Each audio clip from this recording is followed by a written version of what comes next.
O jornalismo ganhou reputação nesse momento. E como fazer para manter? A gente viu isso nas pesquisas e foi comentado aqui por quem falou anteriormente, que essa audiência começa a cair, volta aos patamares anteriores. Então, acho que o Washington pode dar essa contribuição de como ter um resíduo, né, do ponto de vista de marca, e também como se sair dessa encruzilhada financeira.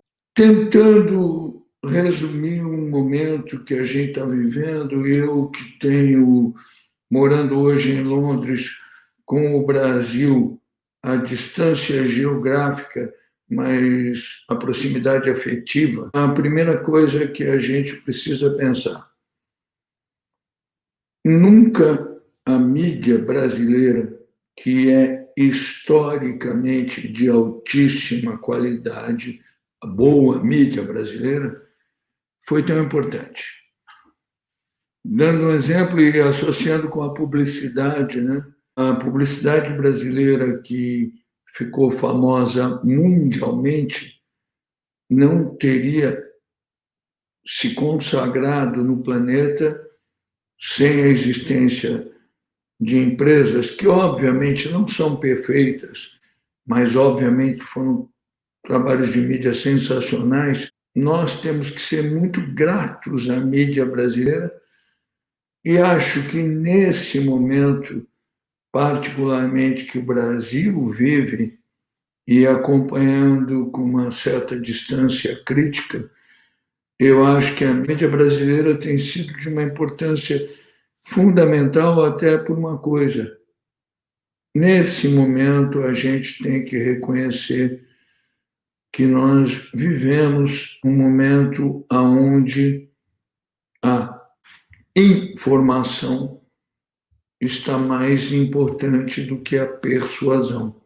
Eu digo isso muito tranquilamente, até porque eu fiz a minha vida profissional muito baseado na persuasão. Mas agora é o momento da informação. E a nossa mídia tem feito isso de uma maneira brilhante. No negócio da comunicação, nós temos alguns bons exemplos disso nesse momento. A primeira das famosas lives que aconteceram nesse período da pandemia foi aquela live da Lady Gaga, onde existia um ponto em comum. Pela primeira vez, todos os anunciantes que participavam daquilo estavam em busca de informar ao invés de persuadir. Tanto assim que dois anunciantes que historicamente são competidores, inimigos, que é a Coca-Cola e a Pepsi-Cola, tinham mensagens similares, mensagens voltadas para informação.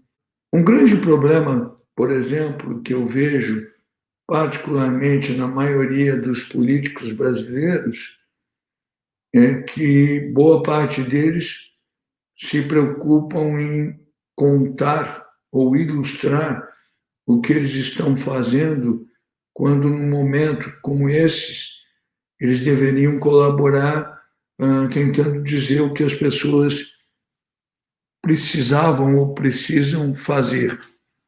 Existe todo um quadro, né, de mudanças da comunicação, onde eu concordo muito com o Sérgio que o modelo do New York Times certamente seja o mais próximo de um futuro mais próspero. Mas o que não significa que a existência de novas mídias vá destruir as boas mídias já existentes. Ao contrário, eu acho que o bom que já existia pode continuar desde que tenha capacidade de se renovar. Assim como outras mídias estão acontecendo. Eu vou dar um exemplo muito claro disso. Por exemplo, nos últimos 3 anos, aqui em Londres, uma das mídias que mais cresceu foi o nosso velho e bom rádio. O rádio vai muitíssimo bem. E é curioso, né? Porque em 1955, quando 70% dos lares norte-americanos já tinham televisão em casa, se dizia que o rádio ia acabar. E o rádio não acabou.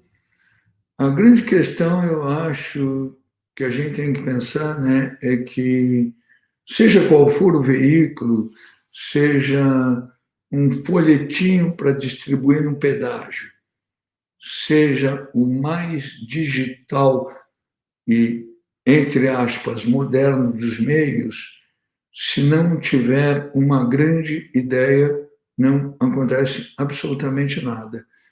Então, acho que a grande busca nossa será cada vez mais a de produção de brilhante conteúdo. A semana passada eu estava caminhando e aí eu vi uma igreja e na porta da igreja estava escrito St. John's Church, a igreja para pessoas que não gostam de ir à igreja. Eu falei, preciso conhecer esse padre, né?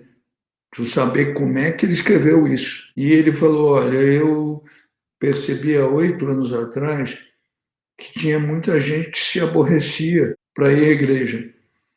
E eu resolvi fazer esse slogan e atrair as pessoas para uma igreja um pouquinho mais divertida. No negócio da comunicação, a gente tem vivido, as agências em geral, vivem um momento muito, muito difícil, principalmente porque as agências pararam de dizer a verdade.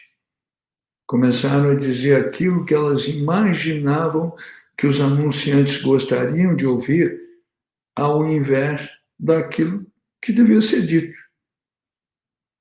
Então, quando você fala, por exemplo, muito em os algoritmos, como é que nós vamos aferir os resultados, a primeira questão é a seguinte: você só pode aferir resultados se eles existirem. E esses resultados só existirão se houver sedução, se houver persuasão. Por isso, mais do que nunca, a gente está num momento em que os nossos veículos, as nossas agências de publicidade, os nossos profissionais de comunicação têm que buscar a ideia do talento, a coisa da grande ideia. Na verdade, vale para o jornalismo, se não tiver uma grande ideia na reunião de pauta, não vai acontecer uma grande matéria. Se a gente não tiver uma capa de jornal que seja encantadora, ninguém vai se encantar. Se a gente não tiver na internet um assunto que seja realmente relevante, ninguém vai ler. E isso vale para a comunicação em geral. Na verdade, eu acredito sinceramente que cada vez mais o negócio da comunicação em geral, ele vai depender do quê? Da busca de grandes ideias que tenham a capacidade de se adaptar com o mesmo jeito, o mesmo conceito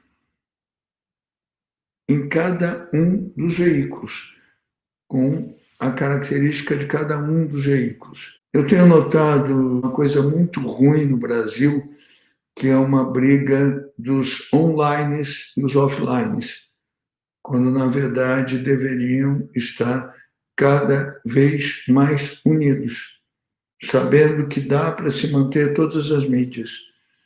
Eu, há 4 anos atrás, quando comecei a morar aqui em Londres, aprendi com meu querido amigo Tomás Souto Correia, um dos maiores revisteiros do mundo, que existia uma loja e um site, eu recomendo até que vocês todos deem uma olhada, que mostrava as novas revistas que estavam surgindo. Ela chama Mag Culture. Essa é uma loja que sobrevive vendendo novas revistas no ano 2020. Revistas criadas no mundo inteiro por pessoas encantadas por revistas. Um belíssimo exemplo, por exemplo, de sobrevivência da mídia impressa. A primeira vez que eu estive em Londres na minha vida, eu era menino, faz muito tempo, era impossível você vir a Londres e não comprar a Time Out. A Time Out dizia o restaurante que você devia ir, o show que você devia ver, o teatro que você tinha que... A Time Out, ela era uma espécie de mãe da New Yorker depois, ou da Virgínia São Paulo. Pois bem, nos últimos anos, com a presença do online, a Time Out virou online e todo mundo ficou vendo a Time Out lá. Só que o pessoal da Time Out não desistiu da Time Out. Ao contrário, ao invés de tirar a revista das bancas, que era lógica, né? Eles fizeram um projeto um pouco mais ambicioso. Eles chamaram os anunciantes, disseram, olha, agora a nossa Time Out, que está no online, não vai estar mais na banca.